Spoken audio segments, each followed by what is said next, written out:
Everyone, তো আমি এখন যাচ্ছি দীপার বাড়ি বিকজ আজকে আমার বাড়ি যাওয়ার কথা ছিল 7টার সময়। তো আমি ওই 6টা থেকে ওকে ফোন করেছি, ও ফোনও তোলেনি, মেসেজ করেছি, মেসেজের রিপ্লাই করেনি, বাট ও অনলাইন এসেছিলো। তারপরে আমি আবার ফোন করলাম, সেটাও ধরেনি, প্লাস কল ব্যাকও করেনি। তো আমি বুঝতে পারছি না যে কী প্রবলেম হয়েছে, কোনো প্রবলেম হচ্ছে না, কেউ এমনি এরকম করছে। তো আমি জাস্ট এখন গিয়ে দেখবো, যদি আমি দেখি যে she is okay and still she is not responding my calls and message, then I will decide what will I do with her.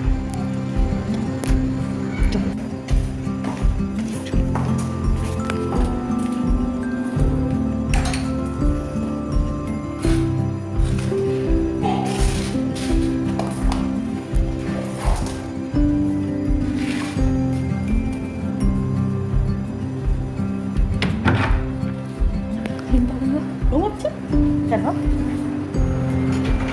কত ঘুমাচ্ছে? ওই ভোরবেলা উঠে গেছিল। ও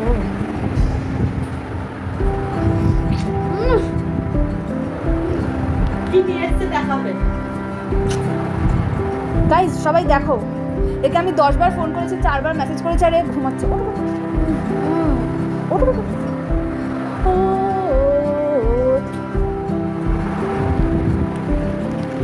এবারের জন্য ছাড় দিয়ে দিলাম। দেনও আমার কাছে একটু আবদার করলো যে আমি যাতে ওর মাথায় একটু আদর করে দিই, মানে ও আমাকে বলেছিল মাথা টিপে দিতে, বাট আমি ওই একটু শুশুরি দিয়ে দিচ্ছিলাম ওর মাথায়। দেন আমি ওকে টেনে তুলে দিয়েছিলাম ঘুম থেকে।